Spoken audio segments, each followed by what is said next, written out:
Ce que nous voulons, c'est pouvoir échanger avec vous sur ce que vous faites, vous, dans vos communes, comment vous le faites, les difficultés que vous rencontrez, les difficultés que nous rencontrons.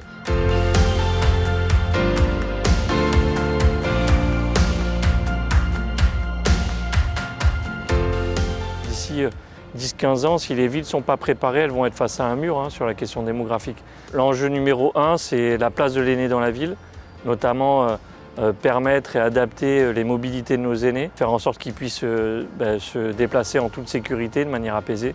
Ça, c'est vraiment le premier sujet. Et puis le deuxième, qui est peut-être lié à la crise Covid, c'est comment on fait en sorte que les aînés soient le moins isolés possible, qu'ils puissent se retrouver entre eux ou avec d'autres générations. D'où l'idée de créer un tiers-lieu qu'on a appelé l'Oustalette, qui permettent à la fois de se retrouver, de participer à des activités, et puis de prendre aussi des informations sur je suis senior à Périgueux, qu'est-ce qui peut être fait pour moi. On a des amitiés qui naissent, ça c'est sûr. On n'a pas l'impression d'être senior.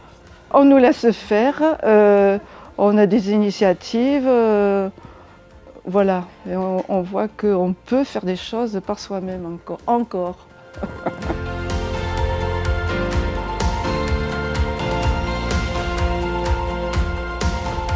D'avoir un cadre théorique sur les projets, je trouve que ça a tout son sens. Et puis l'après-midi, de façon très ludique, découvrir la ville et pouvoir s'imprégner de façon concrète des projets, des outils qui ont été mis en place dans les villes. C'est intéressant, c'est une vision très pragmatique des choses et des actions. C'est parfait. Et justement, le petit positionnement pour les pieds, là, c'est merveilleux.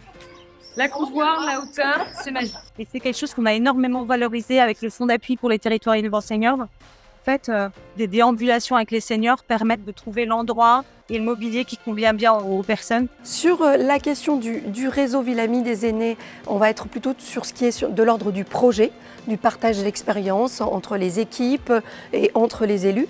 Et puis, Action Cœur de Ville, ce que ça nous apporte, c'est d'abord l'élaboration d'un plan guide à l'échelle de la ville, avoir un vrai projet pour dessiner la ville de demain, penser les aménagements, les équipements. Donc c'est extrêmement complémentaire, puisqu'on a d'un côté le travail sur le projet et de l'autre les outils pour penser la ville de demain.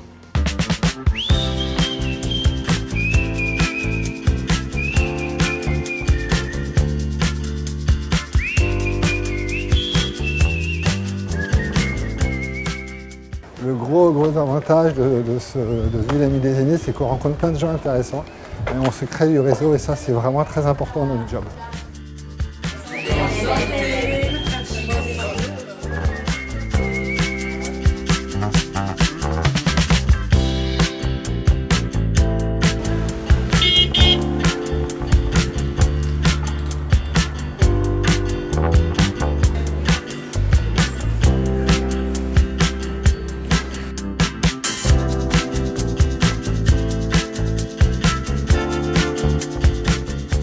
Quand on cherche à satisfaire des besoins, le meilleur moyen, c'est d'interroger les intéressés, de montrer que nos seniors sont vivants, actifs et dans la vie et dans l'espace de vie intergénérationnel.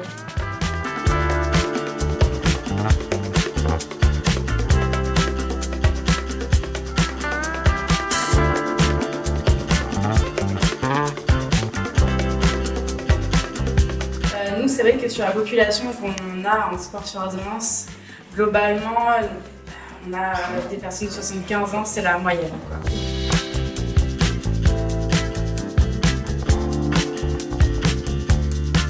Lorsqu'on est dans des états de santé difficiles, en particulier sur des grosses pathologies, on se sent bien souvent isolé, coupé du monde.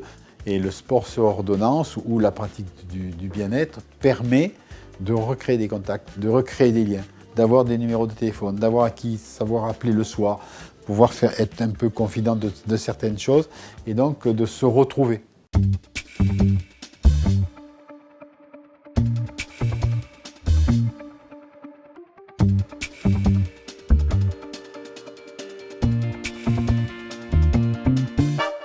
L'important, c'est de savoir relier en fait les politiques en transversalité, c'est-à-dire autant la présentation du projet urbain que bien sûr tout ce qui est l'animation, et notamment porté par les CCAS et tout ce qui est action sociale, pour que finalement ça fasse un projet d'ensemble et que la ville vive mieux.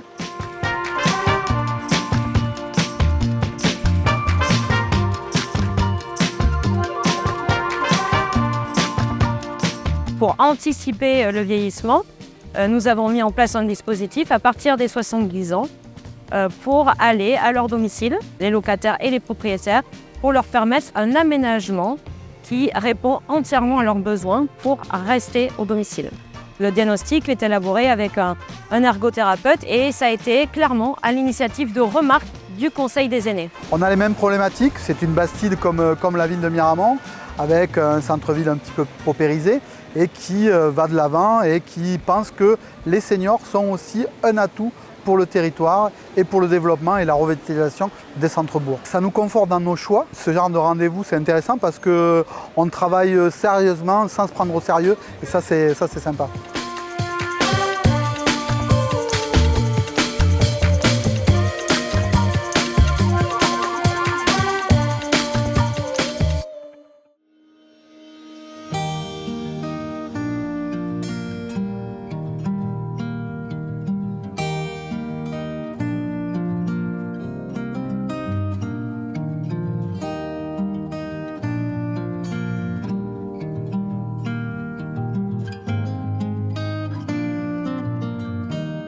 C'est le maximum qu'on puisse faire avec des aînés qui sont en EHPAD parce que justement la peau est très sèche, la motricité fine est compliquée.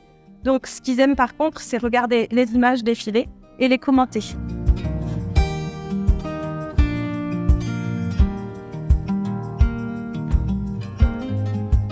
On a décelé depuis longtemps qu'il y avait un réel problème chez les aînés quand ils vieillissaient, etc.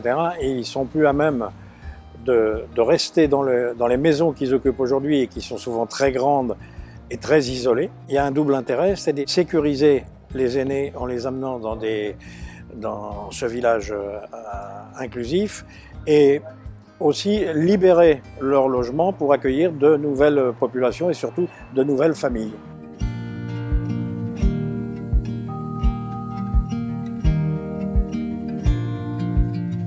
On a déjà décrypté au travers des 4 premiers ateliers qui ont été menés leurs besoins et leurs attentes. Et dans les futurs ateliers que l'on met en place avec nos bureaux d'études, on va aller recueillir beaucoup plus précisément la manière dont ils envisageraient le service, l'action, l'animation, l'aménagement à mettre en place, aussi bien intérieur qu'extérieur.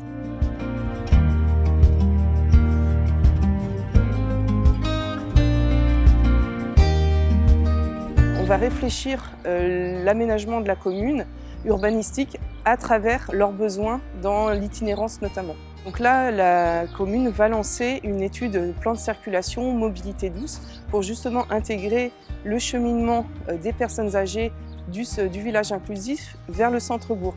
Donc en fait, on l'intègre déjà dans cette politique de la mobilité. Après, on va aussi faire une arborescence, on va arborer les rues pour nous faciliter les assises aussi en implantant des bancs. On réfléchit à une démarche participative qu'on n'a pas encore vraiment mis en place pour notre projet de résidence inclusive intergénérationnelle. Et typiquement, là, ce qu'a proposé la ville de Valence-en-Poitou sur sa démarche, c'est vraiment ce qu'on va essayer de calquer parce que ça correspond clairement aux attentes de la population et ça répond au projet inclusif qu'on veut mettre en place.